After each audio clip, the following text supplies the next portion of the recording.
네, 좀 전에 말씀드린 대로 원래 매일 이 시간대는 기자분들의 뉴스 브리핑 시간이 있었는데요. 오늘은 스페셜 게스트 1분 1초라도 우리가 아껴서 제대로 된 얘기 한번 해보자 싶어서 뉴스백 생략하고 주인공 모시겠습니다. 열린공감TV의 강진구 기자 나와 계십니다. 안녕하세요. 네, 안녕하세요. 네, 뭐 요즘에 완전히 스타가 되셔가지고 아, 그런가요? 네, 어떠세요?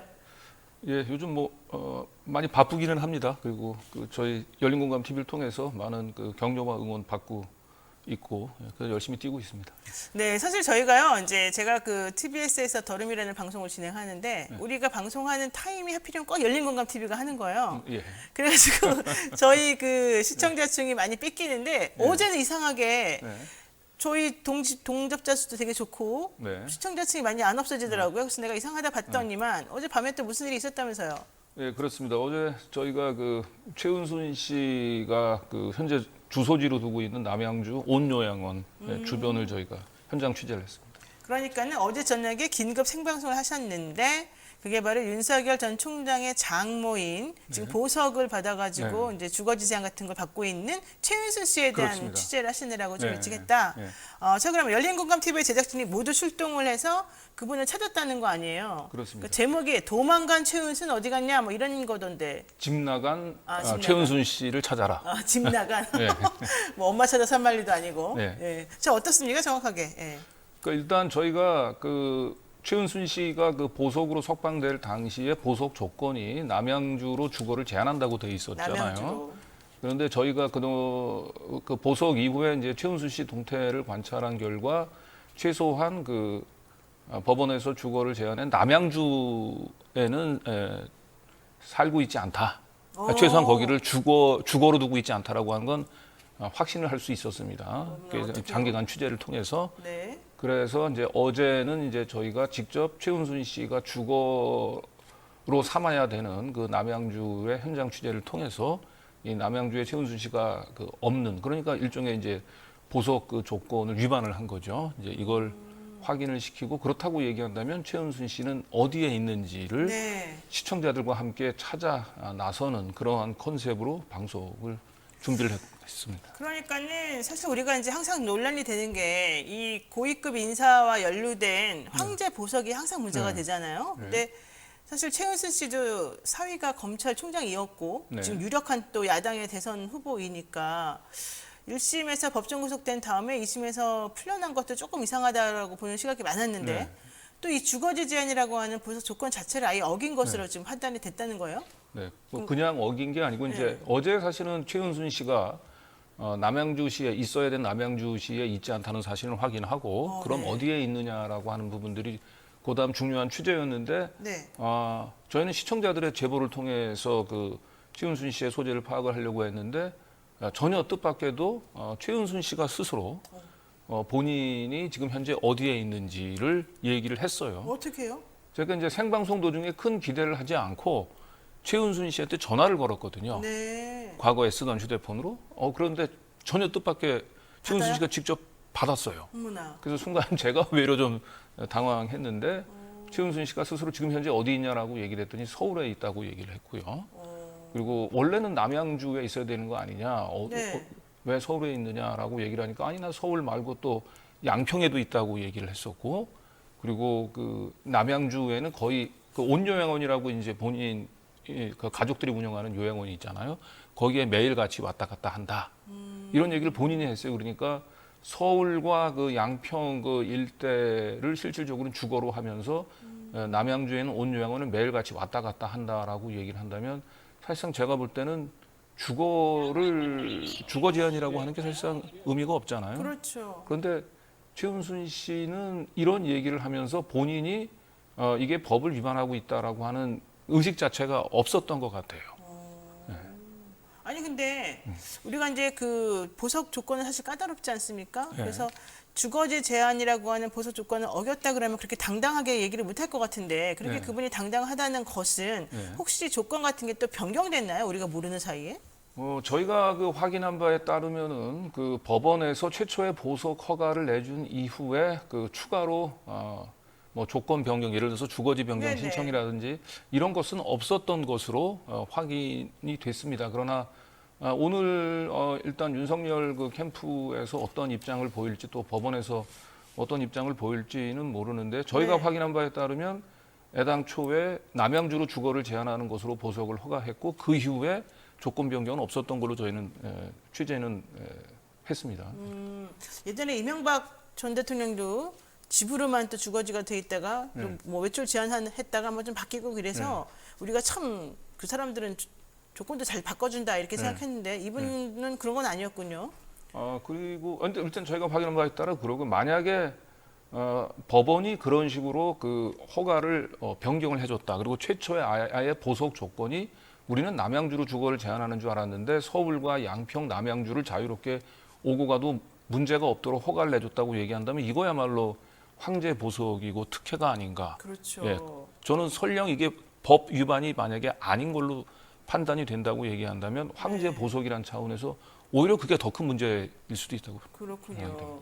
네, 지금 뭐 아침부터 우리 또 여러분들이 응원해주고 계십니다. 최은순 씨 주거지 이탈로 재구속돼야 되는 거 아닙니까? 뭐 강진구 기자님 화이팅입니다. 어제 고생 엄청 많이 하시던데요. 그리고 또 열린공감 잘 보고 있습니다. 강진구 화이팅, 민주주의님, 또 이경채님, 강진구 기자님 응원합니다. 이수정님 발로 뛰는 참 언론 열린공감 정말 존경합니다. 박기선님도 오늘도 파이팅 한다고 하셨고요. 감사합니다. 맹콩황님, 강 기자님 안녕하세요. 화이팅 뭐 아주 많은데요. 네. 자, 시원해서 좋다. 또 김서름이님은요. 조선중앙동아합회도 열린공감TV 못 쫓아간다.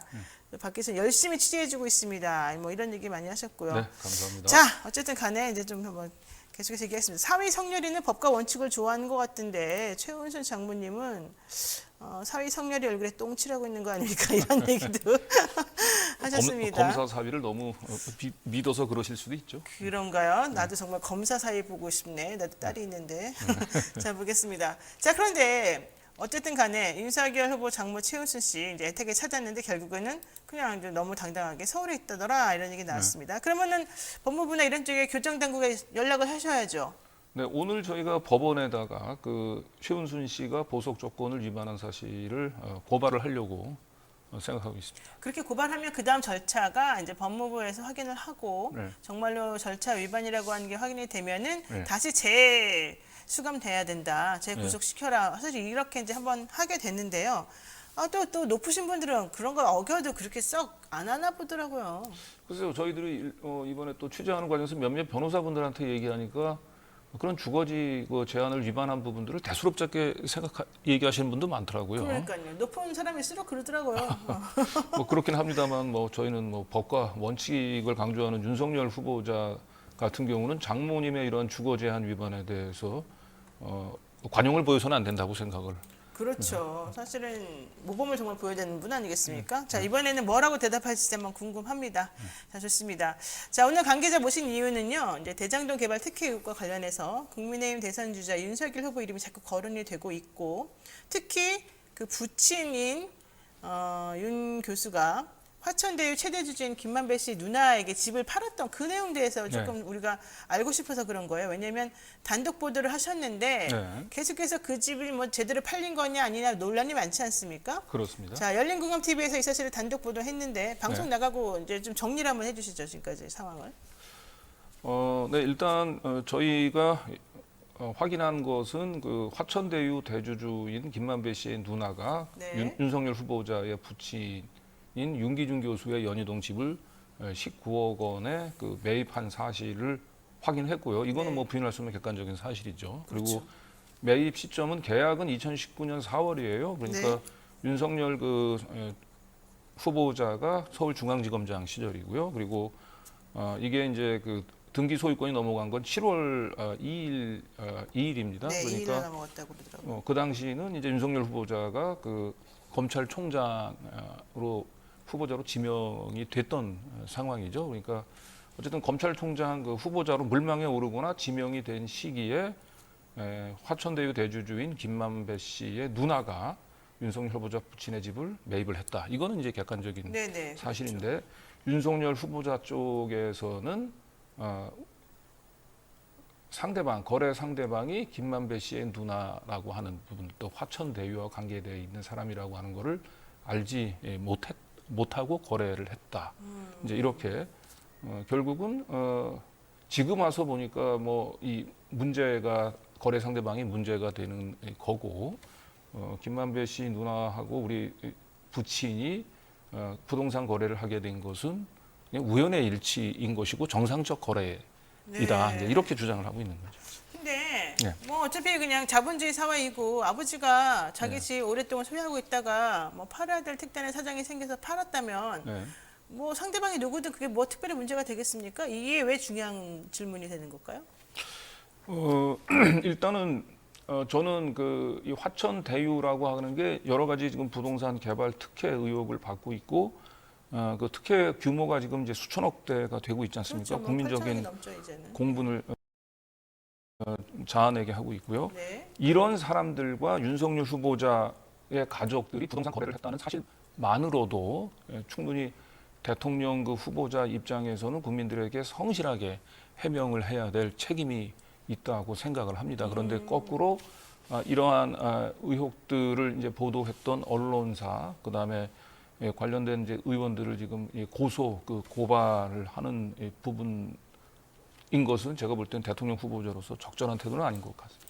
그러니까는 뭐 그냥 거래 상대방이 누구냐 자체가 중요한 게 아니라 네. 지금 화천대유라고 하는 정말 대한민국 건국 이래 최대의 이런 그 민간개발 이익과 관련된 8천억 정도가 넘으니까 지금 현재 그 이익을 몰아준 이 사건에 혹시라도 윤석열 전 총장이 어떤 식으로든 개입됐을 가능성이 있기 때문에 좀 그게 의심스러워서 본다는 거예요. 만약 이제 이 똑같은 일들이 이재명 지사의 부친이나 아니면 뭐 조국 전 장관의 부친이 이런 거래가 있었다고 얘기한다면 네네. 과연 윤석열 후보자 측에서는 본인에게 지금 관대하듯이 똑같이 그렇게 그 관대한 태도를 보일지 한번 저는 반문을 하고 싶습니다. 그렇죠. 사실 내로남불 이제 맨날 얘기 나오지만은 네. 윤석열 후보는 유독 자신에게 많이 관대하더라. 이게 네. 이제 일반적인 사람들의 평가이기도 한데요. 자, 보겠습니다. 취재를 어떻게 갑자기 이제 여기에 또 탁 타임이 맞춰가지고 네.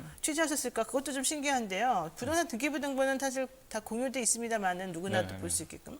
그럼에도 불구하고 그 연결고리를 찾아내는 게 생각보다 쉽지가 않거든요. 네네. 자, 어떻게 이게 된 거죠?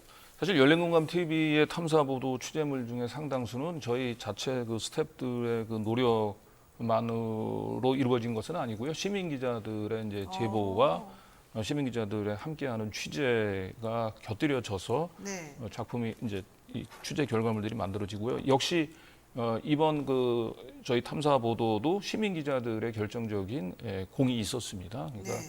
시민 기자분 중에 한 분이 이제 저희한테 제보를 해오기를 윤석열 후보자가 검찰총장에 지명되기 직전에 보니까 그 남가자동에 그 부친 명의로 아파트를 한 채 취득한 게 있더라고 제보가 왔어요. 네. 그래서 저희가 등기부등본을 보니까 그분 말대로 6월 달에 그 남가자동의 아파트를 부친이 취득한 걸로 돼 있더라고요. 근데 저희가 알기로는 부친은 그 연세대 교수로 연희동에 오랫동안 거주해왔던 것으로 알았단 말이죠. 그렇죠. 그래서 만약에 그 연희동 집을 팔지 않고 이 새로운 아파트를 취득했다고 하면 이거 자체가 굉장히 큰 의혹이 될 것 같았어요. 그래서 연희동 집에 이제 등기부등본을 띄워보니까 그 남가정의 아파트를 취득한 그 시기에 이걸 처분을 하긴 했더라고요. 네. 그런데 공교롭게 이제 그걸 이제 매입한 분이 그 당시는 그렇게 유명한 분은 아니었어요. 김만배 씨 누나였는데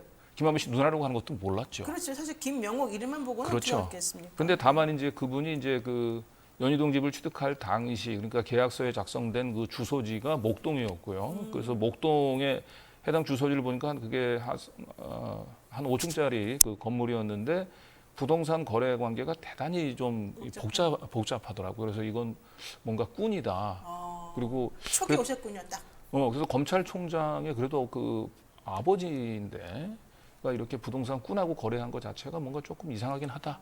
그래서 이분을 조금 더 추적을 해봐야 되겠다. 머릿속에 집어넣고는 있었어요. 그림이 좀 그려져 있군요. 네, 그래서 이분 이제 이름은 이제 그래서 한 2, 3주 정도 지나면서 이분 이름은 제가 정확히 기억은 못했습니다만 목동에 살고 있다는 거는 이제 기억이 명확히 남아 있었고요. 그러다가 추석 연휴 기간 동부터 저희 열린공감 TV가 이제 화천대유에 이제 참전을 시작을 했죠. 그렇죠. 그래서 화천 대유에 등장하는 모든 그 기업들의 법인 등기부 등본, 그다음에 이제 감사 보고서들 하나하나 찬찬히 살펴보기 시작을 했는데 화천 대유에 이어서 천화동인 1호, 2호, 3호 이렇게 법인 등기부 등본 보는데 딱 3호 법인 등기부 등본 보는데 김땡땡이라고 하는데 어디서 많이 봤던 분 이름이야. 이 사람 딱 그 사람이야. 그리고 법인 등기부 등본에 보니까 주소지가 딱 목동으로 돼 있어. 거기서 약간 좀 전율이 오더라고요. 그러네요. 내가 2~3주 전에 그 봤던 그분이 아닌가 이분이? 좀 찌릿찌릿했겠어요. 그래서 무슨 복권 긁는 기분으로요. 그러네요, 진짜. 그 예전에 제가 봤던 그 등기부 등본, 그러니까 그 연희동 집을 취득했다는 그 김모 씨 이름하고 이 천화동인 그 법인 등본에 나오는 이 김모 씨가 동일인인지를 이제 확인을 해갔는데 이름이 일단 동일해요. 네, 그리고 생년월일도 거기도 생년월일 동일하고 주소가. 주소지가 동일하다. 아, 그래서 그걸 확인하는 순간 제가 집에서 막 그 소리를 질러가지고 우리 이제 가족들이 놀래서 와서 놀라셨겠네, 그래서 진짜. 제가 이런 식으로 이게 그 오픈된 누구나 다 볼 수 있는 그 자료들만 가지고 이런 정도의 사실은 특종을 한 경험은 거의 그러네요, 없는데. 진짜. 예. 자, 어쨌든 시민 기자의 제보로 시작된 이 취재가 네. 결과적으로는 지금 아주 엄청난 후폭풍을 지금 몰고 오고 있습니다. 네, 계속해서. 네, 그럼 윤 후보자는 뭐 계속 정상적인 거래라고 얘기를 하니까. 예. 근데 이제 어쨌든 여기에 지금 국회의원들이 다 참전을 했습니다. 네. 윤석열 캠프에서 내놓은 해명 때문인데요. 네. 공인중개사에게 매물로 내놨는데 거래 상대방 누군지 몰랐다. 뭐 한 10군데 정도 내놓은 걸로 알고 있다. 네. 그러니까는 그 지역의 지역구를 가지고 있는 민주당의 우상호 의원께서 내가 알아보니까 매물로 나온 자체가 없다고 하던데 어디다 내놨냐 이렇게 물어봤잖아요. 네네. 근데 이게 초창기에 열린공감TV에서 취재한 내용하고도 비슷한 말인 것 같더라고요. 네, 저희가 일단 그 두 분의 전화로 10군데를 전화해서 물어봤고요. 그리고 직접 그 다음 날 그 연희동 집 자택 주변에 있는 부동산 업소를 돌아다녔어요. 근데 그 어디에서도 그 부친의 그 집을 매물로 본 적이 있다라고 얘기한 그 부동산 중개업자는 만나지 못했습니다. 그랬군요. 그런데 지금 어쨌든 우상호 의원한테 지금 강력 경고를 지금 윤석열 캠프 쪽에서 하고 있는 네, 중이에요. 네. 그러면서 뭐 개를 키우기 위해서 집을 한 거다 이런 얘기 나왔는데 결국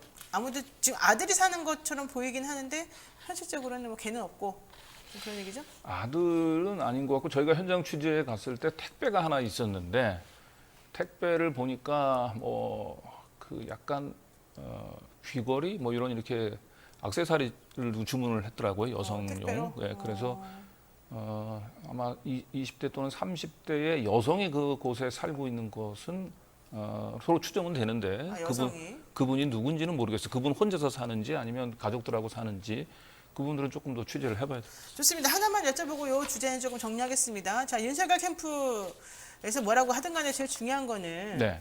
어쨌든 간에 지금 윤 전 총장 측 아버지는 시가보다 낮은 19억에 팔았다는 건데요. 네네, 그렇죠.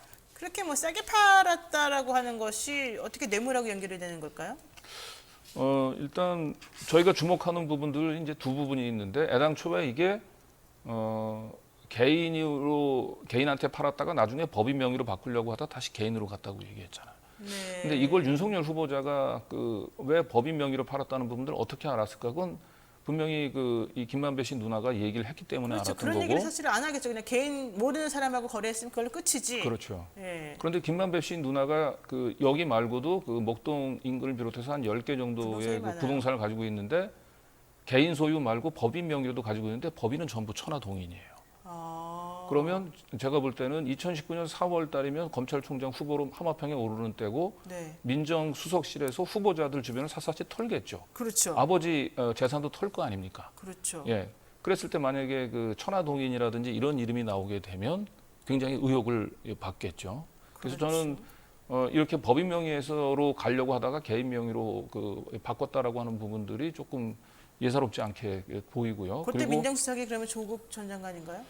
2019년 그렇겠네요. 예. 그렇죠. 예. 거기까지 생각을 못했는데. 네. 그리고 어쨌든 그리고 중요한 거는 다운 계약이 왜 의미가 있냐면 왜 의혹을 받고 네. 있냐면 부친이 90살이 넘은 고령이고요. 또 고관절 수술로 굉장히 건강이 안 좋았잖아요. 가족들 입장에서는 상속세를 의식하지 않을 수 수가 없는 없다. 상황이죠. 그렇죠. 예. 그리고 이거를 지금 또 한 가지 의혹은 그래서 이제 그런 차원에서 보면 상속세를 의식을 한다고 얘기한다면 가능한 한 가격을 사실은 높여서 다운시켜야 하는 것보다 된다. 다운시키는 게 유리하죠. 그리고 또 한 가지 의혹은 과연 이 19억이 지금 등기상으로는 그 김만배 씨 누나에게 넘어갔습니다만 김만배 씨가 실제 소유주인지 아니면 그냥 그 실제로 나중에 언제 때가 되면 항상 다시 19억 원에 되살 수 있는 일종의 환매 조건부로 매매 계약이 이루어진 건지 이 부분들은 한번 또 다시 눈여겨볼 필요는 있는 것 같아요. 그러니까 지금 그 윤석열 전 총장 측에서는 우리 계약서도 19억으로 썼고 당시 시세 이렇게 많이 차이도 안 나고 그다음에 오히려 난 더 싸게 팔았으니까 이게 네. 뇌물일 리가 없다 이렇게 네. 주장하고 있지만 네. 사실은 뇌물이라고 하는 게 비싸게 사주는 것도 있지만 그 역방법으로 네. 오히려 상대방이 낼 세금 부담을 줄여주는 것도 있고 그렇죠. 또 차액만큼은 현금으로 돌려줄 수가 있으니까 그렇죠. 예. 지금 다운 계약서로 썼을 가능성이 높다 이렇게 네. 보시는 거고 그런 의심에 대해서 또 윤 총장 측에서는 다운 계약서를 썼다 그러면은 내가 이렇게 입출금 내역에 까듯이 다 돈이 왔다 갔다 하는 내역하고 딱 맞아 떨어지는데 말이 안 맞는다 이렇게 주장하고 있지만 네. 사실 뭐 다운 계약서 자체가 원래 그렇게 입출금 내역을 확인하라고 해놓은 것이니까 네. 그걸 내놓는다고 해서 이 의심이 사라지는 건 아니다. 이제 여기까지가 정리예요. 네네. 그리고 결과적으로는 화천동의 명의로 그 계약을 옮기려고 했던 정황을 봤을 때 윤 전 총장이 바보가 아닌 이상은 그걸 몰랐다고 주장하는 건 좀 이해가 안 간다. 네. 그렇군요. 자, 송재훈님께서 강진구 기자 같은 분이 없으면 이 사회가 조중동과 적폐들의 농단의 나라는 나락으로 빠지고 기득권자들의 세상이 되어서 지옥 같은 대한민국이 될 텐데 정말 소금의 역할을 하고 있습니다. 정말 주옥 같은 댓글들이 네, 많습니다. 감사합니다. 경요. 좋습니다. 자, 지금 여러분께서는요, 노영의 뉴스 인사이다 지금 보고 계시는데요. 지금 열린공감 TV에 뭐 정말 열일하고 계시는 강진구 기자 모시고 얘기 나누고 있습니다. 자, 이 얘기 한번 해보겠습니다. 지금 뇌물 얘기 나오고 윤석열 전 총장 얘기 나왔으니까 연결해서 한번 여쭤보도록 하죠.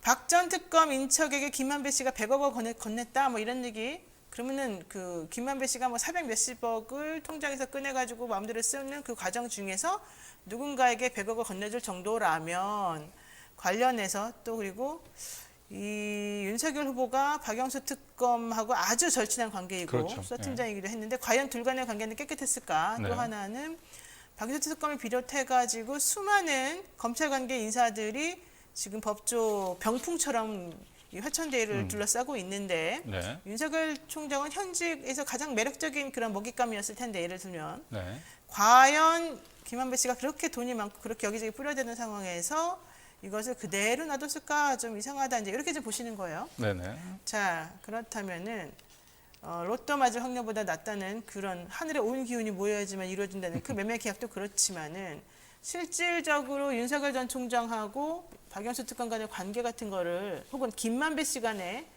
둘 간의 관계를 직접적으로 보더라도 네. 어떻습니까? 우리 강 기자님도 기자님이시니까 법조 출입하셨을 거잖아요. 네, 제가 한 5, 6년 정도 저도 뭐 출입을 했습니다. 그러면은 김만배 씨도 잘 알 테고.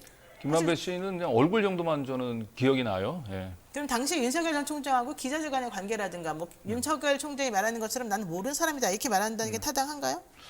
제가 뭐 법조 출입하면서 친하게 지냈던 검사가 없어서 그런지 몰라도 저는 뭐 검사를 상대로 취재를 하면서 형이라고 불렀던 적은 단 한 번도 없는 것 같아요. 그러니까 이 김만배 씨가 지금 우리 열린민주당의 김의겸 의원의 그 전한 바에 따르면은 법조 일진 기자들 있는 모임에서 윤석열을 형이라고 성렬이 형이라고 지칭하면서 특검으로 그 추천을 추천했다. 했다는 거잖아요. 그러니까 네. 형이라고 그것도 단둘이 있는 사이가 아니고 여러 명 있는 가운데 형이라고 얘기를 했다라고 하는 것은 두 사람의 관계가 뭐 보통은 아니다라고 하는 걸 반증하는 것 같고요. 공식적인 자리인데 그렇죠. 일종의 예. 그리고 이제 이 부분들은 뭐 윤석열 캠프에서는 이제 허위 사실이라고 얘기를 했습니다만은 이 법조 일진 그 당시 그 자리에 있었던 법조 일진 기자들이 한두 명이 아닐 테니까 이분들은 그렇죠. 진위가 쉽게 가려질 거라고 봅니다. 네. 자 그런데 윤 전 총장은 전혀 나는 그냥 얼굴만 아는 사이이기도 하고 네. 그 사람 좀 이상해서 거리를 뒀다 네. 이런 얘기를 하더라고요. 자, 어쨌든 저는 제가 볼 때는 김만배 씨하고 윤석열 총장이 정말 그 우연의 일치로 그냥 그런 부동산 거래가 이루어졌을 가능성을 배제할 수 없죠. 로또는 누군가 맞는 사람은 분명히 있긴 있으니까. 그러나 상식을 가지고 여러 가지 정황을 종합해 볼 때 윤석열 후보자가 20년 이상 법조를 출입했던 김만배 씨 그리고 법조 일찍이지달 앞에서 형이라고까지 얘기했던 김만배 씨를 그냥 몸 발치해서 잠깐 얼굴만 알고 이름만 아는 관계라고 하는 건 좀 상식적이지 않고, 저희가 취재한 바에 따르면 박영수 전 특검보다도 저희는 이 화천 대유의 1호 사원으로 아들을 입사시켰던 곽상도 의원에 주목을 하는데요. 곽상도 의원을 민정수석에 추천했던 사람이 있습니다. 네. 박근혜 정권 초기에. 네. 그 민정수석에 추천했던 사람이 윤석열 특검과 대학 시절에 매우 가깝다라고 하는 관계도 저희가 한번 확인을 했습니다. 이 부분들은 조금 더 취재를 해야 될 부분이고요. 그리고 지금 문제는 그 듣보잡 화천대유의 그 하나은행부터 시작해서 시중은행들이 전부 컨소시엄에 참여를 그렇죠. 하고 거의 한 1조 원대 이제 대출을 지금 해준 것으로 드러나잖아요. 네. 네, 이 과정에서도 저는 이 화천대유를 그렇게 그 대단한 신용이 있는 기관으로 보증케 해준 부분들도 이 곽상도 의원의 역할이 좀 있었을 것으로 저는 봅니다. 그러니까 아들을 1호 사원으로 그리고 퇴직금으로 50억을 지급을 할 수 있었던. 그러니까 우리가 사실 곽상도 의원하고 이런 관계를 잘 연결을 못 시키고 지금 수사 중에 있었는데 네. 알고 봤더니 곽 의원을 민정수석으로 추천해서 올린 사람이 꽂아준 사람이 윤석열 전 총장과 아주 가까운 네. 그 두 동기다. 개가 확실한 연결고리인지는 모르겠으나 지금 여러 군데에서 화천대유와 저는 윤석열 후보자의 연결고리를 찾아보는데 그 중에 한 고리가 또 그렇게 드러나 보인다는 거죠. 야, 만약에 이게 지금 취재가 결과가 어느 정도 나오게 되면 이거 되게 중요한 부분인 것 같아요. 왜냐하면 곽상도 의원 50억이 정말 뇌물이냐 아니냐 이거 되게 중요한 부분이었는데 그거를 열린 공감에서 지금 찾아준다는 거잖아요. 근데 모든 걸 또 이제 우연의 일치라고 하는 걸로 해명을 해버리게 되면 사실 그렇죠. 수사기관이 아닌 그 강제수사권이 없는 언론 입장에서는 뭐 한계는 있는 것 같긴 해요. 그러네요. 그럼에도 불구하고 저희도 뭐 계속해서 자, 한번 찾아보겠습니다. 좋습니다. 윤석열 후보, 곽상도 의원 간의 관계 한번 좀 찾아보도록 하고요. 자, 윤석열 후보 손바닥 왕자 논란. 야, 이건 솔직히 저는 말도 안 되는 변명을 했다 이렇게 생각했는데 전 보러 왔다 그러면서 양재택 전 검사 모친 인터뷰도 했을 때, 그러니까 그 모친도 정과 관련된 분이고 김건희 씨도 운세 콘텐츠 이런 거 하는 사람이고 또 사실 그렇잖아요. 우리가 사법시험 저도 사법시험 봤습니다만은 이제 이렇게 구수, 뭐 십수 이렇게 오랫동안 하면서 잘 안 되는 분들은 항상 엄마나 누나나 이런 사람들이 보러 가요, 사실은. 그래서 올해는 운이 된다 안 된다 이런 거 물어보거든요. 그러니까 그런 의미에서는 사실은 이런 역술에 좀 의지했을 가능성이 있긴 있어요. 그렇지만 대선 후보까지 나와가지고 이제 역술 왕자를 새겨갖고 다닌다는 건 좀 상식 밖인데 어쨌든 그럼에도 불구하고 이 모든 것들은 전부 다 우연일까요? 계속해서? 네, 우연히 겹치면 필연이 된다고 얘기하죠. 그러니까 윤석열 후보자 주변에는 이 무속인 이런 점과 관련된 얘기들이 너무 많이 등장하죠. 일단 그렇죠. 저희는 뭐 이건 자신 있게 지금 얘기할 수 있습니다만 김건희 씨는 윤석열 후보자하고 만나기 전에 양재택 전 검사와 동거를 했습니다. 저희는 자신 있게 얘기할 수 있고 그 당시 양재택 검사의 그 모친이 유명한 무속인이죠. 그래서 김건희 씨가 윤석열 후보자하고 신혼여행을 갈 때 직접 이 양재택 모친한테 전화를 걸어서 어머님 우리 하와이로 신혼여행 가는데 그 별일이 없도록 많이 좀 도와주세요. 그러니까 이분이 주술적인 그 힘을 가지신 분이니까 좀 그런 쪽으로 자기를 좀 보호해달라라는 차원으로 전화를 이제 걸었다고도 하고 있고 그리고 그때도 왕비 이런 거 써갖고 다녔을까요? 그거 모르는 거죠. 그리고 윤석열 후보자가 사실은 박근혜 정권 그 초기에 댓글부대 수사를 하다가 대구 고검으로 좌천됐는데 그 당시에 윤석열 그러니까 가장 힘든 상황에 있었던 윤석열을 다 차기 검찰총장상이라고 용기를 북돋아줬던 것도 점쟁이로 알고 있고요. 아, 그래요? 예, 바로 그런 어떻게 보면 윤석열 후보자 입장에서는 거의 뭐 옷을 벗어야 되나 이런 상황에 있는 자신을 검찰총장이라고 주목을 했고 실제로 그게 현실이 됐지 않습니까? 그렇죠. 그러니까 그 점쟁이의 말을 믿지 않을 수 없을 거고요. 저희가 취재한 바에 따르면 그 점쟁이가 김건희 씨를 보고 국모가 될 상이다라고 얘기를 했다는 거야? 했다는 걸로 저희가 뭐 주변에서 저희 취재 결과 이렇게 얘기를 들었는데 이 부분들은 뭐 조금 더 확인은 좀 필요할 것 같아요. 국모가 될 상이래요? 그 얼굴이? 네, 그리고 김건희 씨가 사실은 본인이 직접 접촉하는 사람들하고 상당수 그 본인 직접 뭐 점을 봐주기도 합니다. 김건희 씨가 점을 봐요? 사주를 봐주기도 한다는 저 얘기도 들었어요. 어머나. 그러면은 성형 수술하겠다는 사람 많을 것 같아요. 공모상을 지향하면서. 그리고 본인의 이제 그 대학 논문도 결국은 이 운세 콘텐츠를 그렇죠. 가지고 대학 논문을 썼잖아요. 네네. 예. 대학 논문이 아니고 박사 논문이. 네. 예. 참 그 특이한 박사 논문. 저도 사실 제가 여러 번 말씀드립니다만은 사주 명리학 공부했습니다. 그리고 운세 되게 좋아합니다. 앞으로 공부 좀 더 열심히 해가고 저도 한번 매진해 보겠습니다. 자, 요거 질문 하나만 하고 사실 이 질문은 조금 민감해서 좀 여쭤보기 그랬는데 참 아까 그 고발 지난번에 윤석열 전 총장 측인데 양재택 쪽으로부터 고발당한 거 있었잖아요. 네네네. 그거는 잘 해결되고 계십니까? 해결 안 되고 있고요. 해결이 안 되는 이유는 수사가 진행이 안 되고 있어서 저희는 좀 빨리 좀 불렀으면 하는. 한 번도 안 불렀어요. 예, 지금까지? 그리고 저희는 가능한 한 대선 전에 이 수사 결과가 나오기를 기대하는데, 바라는데 지금 진행 상황 안 보서는 나올 이 것 같다. 정작 고발하신 분들이 고발인 조사를 안 받고 있는 것 같아요. 아마 대선 이후에나 수사 결과가 나오지 않을까 생각합니다. 에이, 정말 그렇군요. 그럴 줄 알았지만 좀 역시 그렇군요. 자, 이거 하나만 여쭤볼게요. SK 관련된 건데요. 네. SK가 열린공감 TV랑 변호사들 모두 고발했죠. 그렇습니다. 왜 고발했을까요? 네, 솔직히. 일단은 SK가 사실은 되게 언론의 친화적인 그 기업으로 알려져 있고 그렇죠. 웬만한 일들에 대해서는 이렇게 고발을 안 하는데 저도 좀 이례적이라고 보고요. 저희가 물론 이제 SK의 그 최태원 회장의 사면 노비와 이 성남 대장 그 개발 특혜 의혹이 관련이 있다라고 하는 걸 저희가 제일 먼저 보도를 그랬죠. 했었죠. 네. SK 입장에서는 그룹 총수가 관련된 얘기이기 때문에 그냥 이걸 없던 일로 하기는 그냥 의연하게 대처하기는 좀 쉽지 않았으리라고 봅니다. 그러나 반면에 저희 열린공감 TV도 이 SK 그룹의 재벌 총수의 이름을 실명으로 거론하면서 보도를 할 때는 그만한 그만큼. 어쨌든 저희가 책임질 각오를 하고 보도를 했다는 점도 말씀을 드립니다. 그렇군요. SK 같은 사실 대기업 관련된 취재나 보도는 제가 알기로는 그 기업에 좋은 거 아니면은 거의 다 잘리더라고요, 얘기가. 네. 취재하려고 아무리 사람들이 제보를 해도요, 다 커트돼요. 저도 여러 번 커트 당했어요. 네. 그래서 저는 진짜 이게 하는 게 어렵다는 걸 알고 있는데, 그럼에도 불구하고 그 보도 채널에서 그 보도를 한다는 것은 웬만큼 확신이 들지 않고서는 하기가 어렵다. 저희가 아까 곽상도 의원을 얘기를 했는데 듣보잡 화천대유를 시중은행으로부터 수천억, 1조 원대의 그 대출을 일으킨 역할을 했던 게 저희는 곽상도 그다음에 SK로 보고 있습니다.